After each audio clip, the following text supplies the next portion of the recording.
तो कोंडागांव के मोपाल गांव में 8 साल पहले बना पुल अचानक धराशायी हो गया। पुल के 2 टुकड़े हो गए। पुल गिरने के बाद मलबे की जो तस्वीरें सामने आई हैं उससे साफ नजर आ रहा है कि पुल के निर्माण में घटिया सामग्री इस्तेमाल की गई थी। गिट्टी, सीमेंट और रेत की जगह मिट्टी डालकर पुल निर्माण में लापरवाही बरती गई है। लोक निर्माण और प्रधानमंत्री ग्राम सड़क योजना दोनों विभागों के अधिकारियों ने मामले से पल्ला झाड़ लिया है। प्रधानमंत्री ग्राम सड़क योजना के इंजीनियर अरुण शर्मा का कहना है कि सड़क का निर्माण तो उन्होंने करवाया था, लेकिन पुल पुराना था।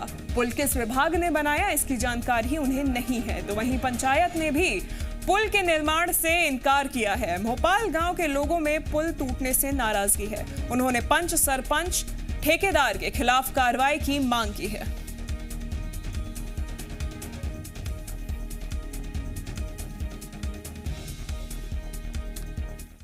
जो पानी की दबाव के कारण वो थोड़ा सा कोलैप्स हो गया है, जिसको हमने उसमें बाढ़ आपदा में प्राकलन बना के जमा की है। पाइप के बदले उसको निकालना ही पड़ेगा, क्योंकि उसमें पानी का बहाव ज़्यादा होता है और नया पुलिया ही प्रस्ताव करना पड़ेगा उसमें। जी नहीं, ये मतलब विश्व संस्थाओं से ज्ञात हुआ है कि ये जो पुलिया बनी है ये PMGSY से बनी है, हमारे यहाँ से नहीं बनी है। अच्छा, लोक निर्माण विभाग से नहीं बनी है? लोक निर्माण विभाग से नहीं बनी है। तो पुल के 2 टुकड़े हो गए। कोंडागांव में भ्रष्टाचार के पुल के 2 टुकड़े हो गए। आपको बता दें कि 8 साल पहले ये पुल बना था और अब भरभरा कर 2 टुकड़ों में टूट गया है। पुल निर्माण में घटिया सामान का इस्तेमाल हुआ था। रेत, सीमेंट, गिट्टी की जगह मिट्टी का इस्तेमाल किया गया था। पुल टूटने से लोगों की मुसीबत भी बढ़ गई है। वहीं अधिकारियों ने इस मामले से पल्ला झाड़ लिया है। अधिकारियों ने अपना पुल कहने से इनकार कर दिया है। वहीं पंचायत विभाग ने भी अपना पुल कहने से इनकार कर दिया है। तो इसी के लिए चंपेश जोशी हमारे साथ जी मीडिया संवाददाता जुड़ गए हैं। चंपेश, आखिर ये पुल बनाया किसने है? सवाल ये सबसे बड़ा खड़ा होता है यहाँ पर। देखिए शिवांगी, यही सवाल हमने अधिकारियों से भी किया था कि आखिर पुल किसने बनाया। और बस्तर में शिवांगी ये बता दूं कि इस तरह के गुणवत्ता विहीन जो कार्य हैं वो आम हो चुकी हैं, क्योंकि नक्सलवाद के नाम पे कहीं ना कहीं ऐसे कामों को अंजाम दिया जाता है। दूरस्थ अंचलों में हम देखते हैं कि जहाँ पे मूलभूत सुविधाओं की सबसे ज़्यादा जरूरत लोगों को होती है, इन इलाकों में पुल, पुलिया, सड़क नहीं होने की वजह से ही नक्सलवाद कहीं ना कहीं पनप रहा है। लेकिन दूसरी ओर ये देखा जाता है कि अधिकारी, ठेकेदार ऐसे स्थानों का चयन करते हैं जहाँ पे नक्सलवाद का साया होता है। और ये कहा जाता है कि जहाँ पे नक्सलियों का ये पुल, पुलिया और सड़क नहीं बनाने दिया जाना एक चुनौती भरा समय रहता है। पुलिस की सुरक्षा में लगे उसके बाद ये पुलों का निर्माण भी किया जाता है। लेकिन सवाल वही उठता है कि अगर अधिकारी, जिस भी विभाग ने पुल का निर्माण किया हो, तो कहीं अगर गुणवत्ता का अगर ख्याल रखा जाता तो शायद बिन बरसात इस तरह का पुल ढह नहीं जाता और करोड़ों की जो संपत्ति है वो नुकसान नहीं होती। ये आम जनता भी अब सवाल करने लगी है। उन इलाकों से हम ग्रामीणों से भी पूछा तो वो ग्रामीण सीधे सीधे कहते हैं कि जब पुल बन रहा था तो गुणवत्ता में कहीं ना कहीं कमी थी। इस बात की हमने आवाज भी पुरजोर उठाया था, लेकिन वही हुआ, अधिकारियों को इसका कोई असर नहीं पड़ता और ठेकेदार और अधिकारी की मिलीभगत की वजह से ही ऐसे कामों को अंजाम दिया जाता है। शिवांगी, बिल्कुल। चंपेश, ये जो पुल टूटा है अभी 8 साल बाद, ये क्या मुख्य मार्ग में आता है? PWD के अंतर्गत इसका निर्माण किया गया था कि गांव के अंतर्गत कहीं ये पुल है कि प्रधानमंत्री योजना के तहत इसका निर्माण किया गया था? कहां पे है ये पुल? देखिए शिवांगी, अगर हम प्रधानमंत्री ग्राम सड़क योजना की बात करें तो अधिकारी इस बात को मानने को तैयार हैं कि सड़क हमने बनाया। तो सड़क उन्होंने बनाया तो कहीं ना कहीं पुल भी वही बनाएंगे। ऐसा नहीं होता है। कम ही ऐसे मामले नजर आते हैं जहां पे प्रधानमंत्री ग्राम सड़क बना रहा हो और पुल दूसरी विभाग बना रही हो। इसलिए ये कहा जा सकता है कि कहीं ना कहीं ये सड़क प्रधानमंत्री ग्राम सड़क योजना के तहत ही निर्माण किया गया है। हालांकि इस बात से दोनों ही अधिकारी वो कर रहे हैं, अपना पल्ला झाड़ रहे हैं, लेकिन ये स्पष्ट होता है कि लोक निर्माण विभाग ने पहले ही कह दिया कि हमने इस ना सड़क बनाया है ना पुल बनाया है।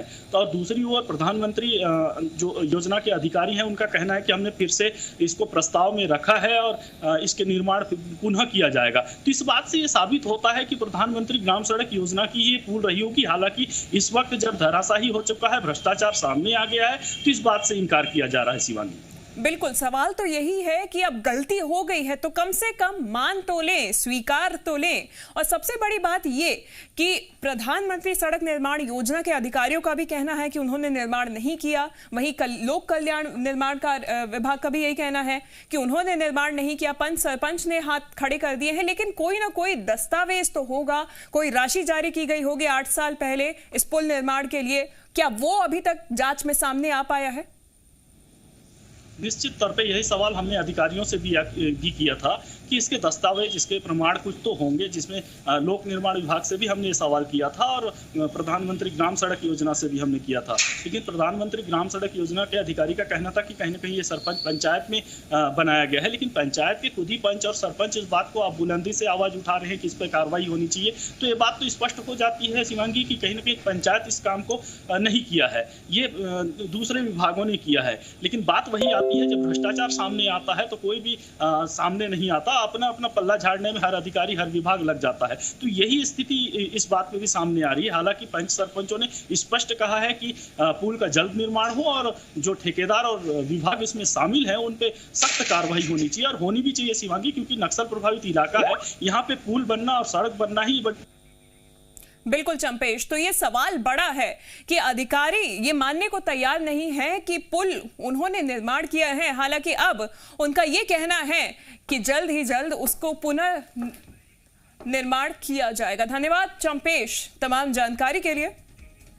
वहीं सतना जिला हॉस्पिटल समेत सभी सरकारी अस्पतालों में काम कर रहे सैकड़ों आउटसोर्स कर्मचारी परेशान हैं। कर्मचारियों का आरोप है कि न तो उन्हें अनुबंध के मुताबिक सैलरी मिल रही है और न ही दूसरी सुविधाएं, सिर्फ उनका शोषण किया जा रहा है। हालांकि सीएम हेल्पलाइन पर शिकायत के बाद स्वास्थ्य विभाग के क्षेत्रीय संचालक ने मामले की जांच शुरू कर दी है। उन्होंने आउटसोर्स कर्मचारियों और सिक्योरिटी एजेंसी से दस्तावेज तलब किए हैं। आपको बता दें कि कामधेनु सिक्योरिटी सर्विस इंदौर प्रदेश के सभी सरकारी अस्पतालों में आउटसोर्स कर्मचारी मुहैया कराती है। कर्मचारियों को कलेक्टर रेट पर वेतन, बीमा और डीपीएफ की सुविधा देने का नियम है, लेकिन आरोप है कि कर्मचारियों को ना तो कलेक्टर रेट पर सैलरी मिल रही है और ना ही स्वास्थ्य बीमा योजना का लाभ। कर्मचारियों का ईपीएफ भी उनके खातों में नहीं जमा हो रहा है, जबकि उनकी सैलरी से हर महीने 25% कटौती हो रही है। ऐसे में जिले में अस्पतालों में काम कर रहे 200 कर्मचारी परेशान हैं।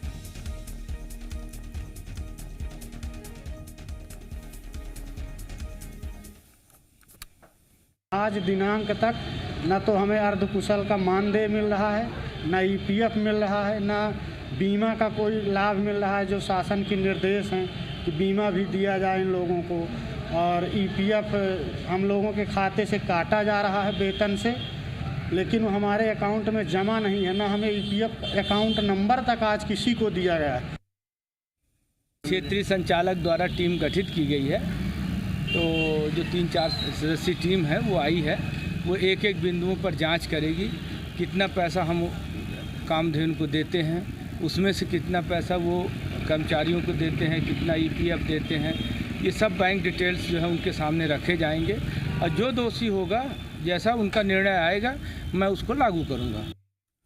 तो इसी मुद्दे पर चर्चा के लिए सतना से जी मीडिया संवाददाता संजय लोहानी हमारे साथ जुड़ गए हैं। संजय, साफ तौर पर शोषण किया जा रहा है कर्मचारियों का यहाँ पर। निश्चित तौर पर शिवांगी, ये शोषण कोई आज का नहीं है, काफी दिनों से चल रहा है। जिस तरह से आउटसोर्स कंपनी है, कामधेनु सर्विस है, इसने यहाँ पर 47 कंप्यूटर ऑपरेटर रखे हैं, इसके अलावा 57 सपोर्ट स्टाफ रखा है, इसके अलावा सफाई कर्मी और सुरक्षा कर्मी के लिए सतना जिले में करीब 200 करीब का स्टाफ है, जिनको जो सरकार से तय मापदंड है, जो पैसा मिलना चाहिए, उसमें कटौती करके उनको लगातार भुगतान किया जा रहा है। इसकी जितने भी कर्मचारी हैं, संविदा कर्मचारी कामधेनु के खिलाफ लगातार सतना के सीएमएचओ और डीपीएम जो एनआरएचएम की डीपीएम है, उनसे लगातार लिखित में शिकायत, ओरली शिकायत की, लेकिन उसका कोई नतीजा हल अभी तक नहीं निकला। इसके बाद इन कर्मचारियों ने मुख्यमंत्री आवास में, मुख्यमंत्री ऑफिस में लगातार यहाँ से शिकायत, लिखित में शिकायत की। उसके बाद ये जांच का नया सिलसिला अभी चालू हुआ है, जो यहाँ के जो ज्वाइंट डायरेक्टर के नाम पे जांच चालू हुई है। ये भी जांच में 4 दिन हो गए, लेकिन अभी तक कोई कार्रवाई नहीं हो सकती है। जो कर्मचारी है उनको अभी ऐसा उम्मीद लग रहा है कि जो अधिकारी, जिस तरह से सतना जिले के जो आला अधिकारी जिन पर शिकायत की गई थी और उन्होंने कोई कार्रवाई नहीं की थी। इसी तरह से एक ज्वाइंट डायरेक्टर की जो जांच ये भी कई कागजों तक सीमित न रह जाए। आपको बताना चाहूंगा कि ये जो कामधेनु सर्विस है ये पूरे मध्य प्रदेश में कई जिलों में सरकारी अस्पतालों में लगातार इस तरह के ठेके का कार्य कर रही है। सफाई कर्मचारियों का संविदा कर्मचारी के नाम से रखती है और उनको जो तय मापदंड है उसके आधार पर उनको पैसा नहीं दिया जाता। अकेले सतना जिले की बात करें तो सतना जिले में ही करीब 50 लाख से ऊपर का जो गबन हो चुका है। अब तक कर्मचारियों को जो पैसे मिलने थे वो कामधेनु सर्विस ने अपने खाते में डकार ली है। इसकी लगातार शिकायत की है। श्रम विभाग में भी उन्होंने शिकायत की है, लेकिन श्रम विभाग के जो अधिकारी हैं लगातार पेशी उनको बढ़ाते जा रहे हैं। कर्मचारियों को किसी तरह की राहत नहीं मिल रही है। बिल्कुल संजय, यहाँ पर देखने वाली बात यह है कि ठेके पे काम किया जाता है, आउटसोर्स करके इन सभी कर्मचारियों को इनसे काम लिया जाता है, चाहे वो सफाई कर्मी हो, सिक्योरिटी गार्ड हो, लेकिन इनको कितना कम, जैसे मापदंड तय है तो कितना कम इनको वेतन दिया जा रहा है और कितने समय बाद इनको वेतन दिया जाता है? शिवांगी, जो ये कर्मचारी हैं जो आउटसोर्स में कर्मचारी रखे गए हैं, इंदौर के जो AK द्विवेदी इसके डायरेक्टर हैं, Kamdhenu service security private limited नाम से ये आउटसोर्स कंपनी चला रहे हैं, जिसमें ये पूरे जिले में यहाँ पर कर्मचारियों की सप्लाई कर रहे हैं। इवन इन्होंने कोरोना काल में भी जो ड्राइवरों के डॉक्टर थे उसकी भी सप्लाई की थी। लेकिन जितने भी कर्मचारी अभी तक इन्होंने रखे हैं, किसी भी कर्मचारी को पूरा भुगतान जो शासन से इनको मिलता है कि कर्मचारियों के नाम पर वो नहीं दिया जाता है। करीब 25% की कटौती ये कर्मचारियों के वेतन में कर लेते हैं। इसके अलावा APF और बीमा और अन्य जो भत्ते उनके खातों में जमा होना चाहिए वो भी इनको पैसे उनके खातों में नहीं जमा किए जाते। इस तरह कुल मिलाकर ये कामधेनु जो सर्विस है ये काफी ज्यादा कर्मचारियों को जो हित के जो पैसे हैं वो खुद डकार रही है और कर्मचारियों को केवल यहाँ पे ठगने का काम कर रही है। बिल्कुल संजय, आपने बताया कि 25% तक उनके वेतन से काट लिया जाता है पहले ही, और वेतन भी उनको देर से ही भुगतान होता है। जो ये EPF की राशि, बीमा की राशि उनके खातों से काटी जाती है, तो आखिर क्या वो कंपनी अपने पास ही रख लेती है, क्योंकि उनके खातों में तो नहीं दिख रहा है ये? शिवांगी, ये प्रमाणित आरोप है। जितने भी कर्मचारी हैं इन्होंने अपने अकाउंट की डिटेल्स, अकाउंट के नाम से, अपने नाम से जो कर्मचारी हैं जो उन्होंने लिखित शिकायत की कि उनके खातों में जो पैसे आने चाहिए, जो APF उनके आज तक खाते नहीं खोले गए हैं, मतलब जो भी तरह की शिकायत और आरोप लगे हैं ये प्रमाणित दस्तावेजों में शिकायत है, कोई हवाई की शिकायतें नहीं है। जो कर्मचारी है, जो आउटसोर्स कर्मचारी है नियुक्त थे, उन्होंने अपने लिखित दस्तावेज प्रस्तुत किए हैं जिला की CMO के पास, DPM के पास, लेकिन उसकी कोई जांच अभी तक नहीं की गई थी। हमेशा कागजी नोटिस देकर और कार्रवाई की गई। इवन जो आउटसोर्स के कर्मचारी हैं उन्होंने सतना के जो श्रम विभाग में उसमें शिकायत दर्ज कराई थी, लेकिन वहां पर भी उनको राहत नहीं मिली है। इससे निराश होकर यहाँ की जो आउटसोर्स के कर्मचारी थे, जिले के करीब 200 कर्मचारी ऐसे हैं जिनका यहाँ पर लगातार शोषण हो रहा है, इन्होंने मुख्यमंत्री कार्यालय में इसकी शिकायत की। उसके बाद मुख्यमंत्री कार्यालय से यहाँ पर ज्वाइंट डायरेक्टर रीवा के पास शिकायत आई है, जिसकी वो जांच टीम बनाकर यहाँ जांच करने आए थे, लेकिन अभी 3 दिन से ऊपर हो रहा है इस जांच को पूरा हुए, लेकिन अभी तक उनको कोई राहत नहीं मिली है। न ही जो दोषी कर्मचारी है, दोषी संस्था आउटसोर्स कंपनी है, उसके खिलाफ कोई कार्रवाई हुई। बिल्कुल, कार्रवाई अभी नहीं हुई है, जांच जारी है। तो देखना यही है कि आखिरकार कब तक इन सभी आउटसोर्स के कर्मचारियों को उनका वेतन मिल पाता है, जो तय मापदंड के हिसाब से वेतन है वो मिल पाता है। धन्यवाद संजय रोहानी हमारे साथ जुड़ने के लिए इस खबर पर। जी मीडिया संवाददाता सतना से हमारे साथ जुड़े हुए थे। तो सुनो सरकार में हमने आज 2 मुद्दों पर चर्चा की। पहली, कोंडागांव में आखिर ये पुल बनाया किसने, आखिर ये पुल के भ्रष्टाचार का आरोपी कौन है, और दूसरी, सतना में आउटसोर्स कर्मचारियों की आपबीती। तो इसी मुद्दे पर आज हमने चर्चा की। यहां रुकेंगे एक छोटे से ब्रेक के लिए।